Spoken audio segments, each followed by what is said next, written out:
Hello, আসসালামু আলাইকুম বন্ধুরা। অনেক দিন পর আজকে একটু বেরোলাম, দিনের বেলায় বেরোলাম। পথে এত সুন্দর গাছগুলির বাতাস সে দুলছিল, এত ভাল লাগছিল দেখতে। এখানে তো ট্রাফিকে সিগন্যালের টাইম সবাই সব কিছু খুব ভালো মেনটেন করে।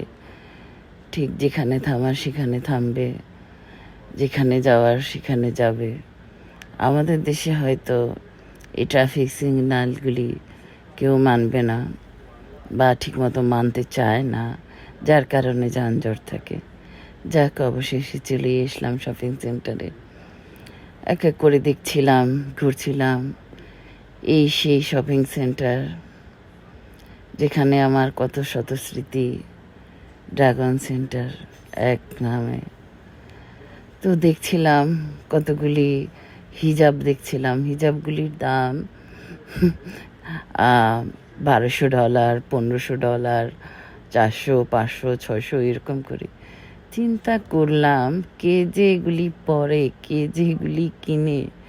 ওরা এগুলি পরে ফ্যাশন হিসেবে গলায় ঝুলিয়ে, আর আমরা তো হিজাবের মতো করেই পরি। তো যারা কিনার তারা তো কিনবেই। তো এক এক করে দেখছিলাম আর নিজের সেই কথাগুলি বলি। হংকংয়ে এসেছি আজ প্রায় কত বছর হয়ে গেল।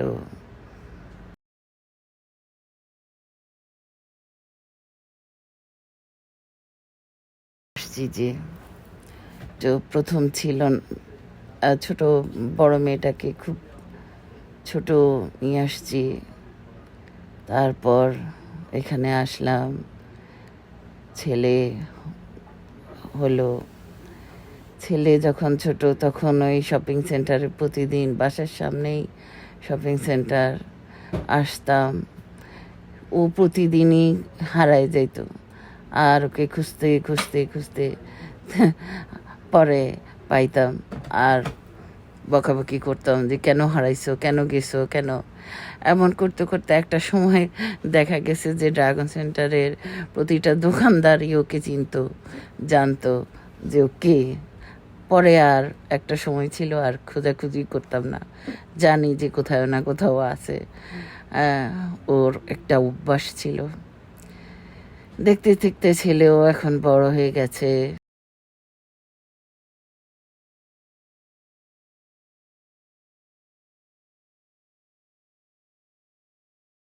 সময় অনেক দ্রুত চলে যায়, কিন্তু স্মৃতিগুলি থেকে যায়। ছোট মেয়েটাকে নিয়ে এখন আসলাম। ও শপিং সেন্টারটায় ঘুরে ঘুরে দেখছে। আগে তো প্রতিদিনই আসতাম, আর এখন একটু দূরে চলে গেছি এখান থেকে, তাই অনেক দিন পর আসলাম এই শপিং সেন্টারে। এসে ও খুঁজছে কি কিনবে কি কিনবে না, দেখছে। তো আমরা আবার হালাল জিনিসই খুঁজছি, খুঁজে খুঁজে নিচ্ছি কোনটা নিব কোনটা নিব না করে করে। যাক, শপিং মোটামুটি করে ফেললাম। করে পরে টায়ার্ড হয়ে গেলাম। এখন চিন্তা করতেছি কিছু একটা তো খাওয়া দরকার।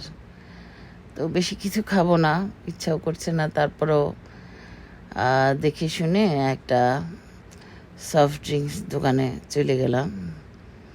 ওখানে গিয়ে সফট ড্রিঙ্কস কিনলাম।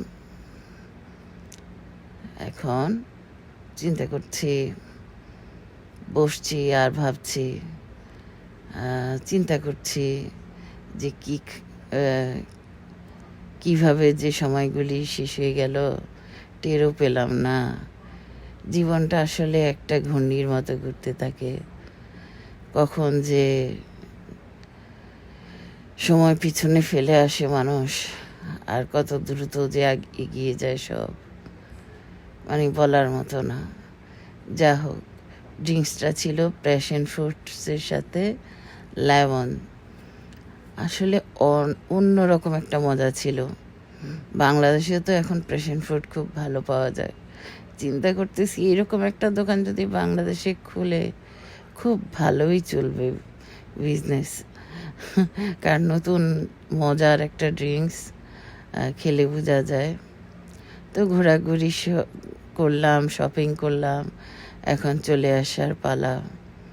লিফটে করে দেখছি সেই এক একটা ফ্লোর পাস করছি, আর এক একটা স্মৃতি মনে পড়ে যাচ্ছে।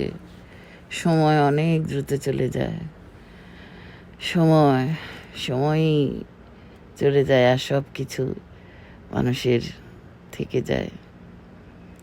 এই যে এখন সেই স্কেলেটার, সেই ড্রাগন সেন্টার, সেই যাওয়ার পথ, কত পরিচিত জিনিসগুলি সময়ের সাথে সাথে কত দ্রুত পিছনে ফেলে আসি। এখন সন্ধ্যা হয়ে গেছে, এখন বাড়ি যাওয়ার পালা। পথ চলতে চলতে কত কথা মনে পড়ে যাচ্ছে, কত স্মৃতির ক্যানভাসে ভেসে আসছে। জীবনটা আসলেই জানি কেমন, কত ভাবনা, কত চিন্তা মাথার মধ্যে এসে খালি ঘুরপাক খায়। সময়ের গতিতে চলতে থাকে, কিছুই থেমে থাকে না।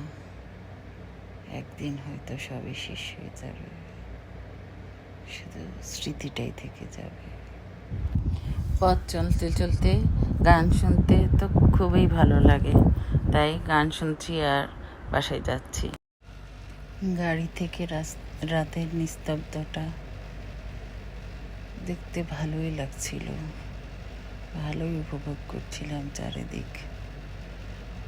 কেমন যেন নিস্তব্ধ সব, তারপরও কেমন জানি একটা সৌন্দর্য। আসলে এখানে রাতের সৌন্দর্যটা অন্যরকম, চারিদিক আলোয় ঝলমল করে। রাত জাগা শহর হংকং, কত সুন্দর, না দেখলে বিশ্বাস করা যায়।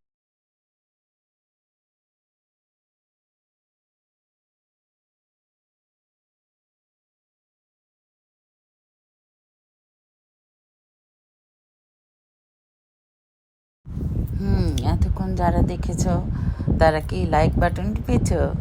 একটু লাইক বাটনটা প্রেস করে দাও, সুন্দর সুন্দর কমেন্টস করো, এবং নতুন হয়ে থাকে সাবস্ক্রাইব না করলে তো আমার আর ফলোয়ার্স আর ফ্রেন্ড বাড়বে না, তাই আমার জন্য অনেক এখানে মিড অটম ফেস্টিভ্যাল ছিল, তার জন্য রাস্তার দুধারে সুন্দর করে রঙিন বাতিগুলি জ্বালিয়েছিল, খুব ঝলমল করছিল, খুব ভাল লাগছিল চারিদিকে দেখতে।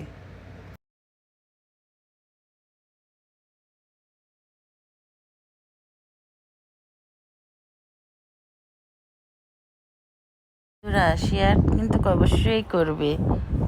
আল্লাহ হাফেজ।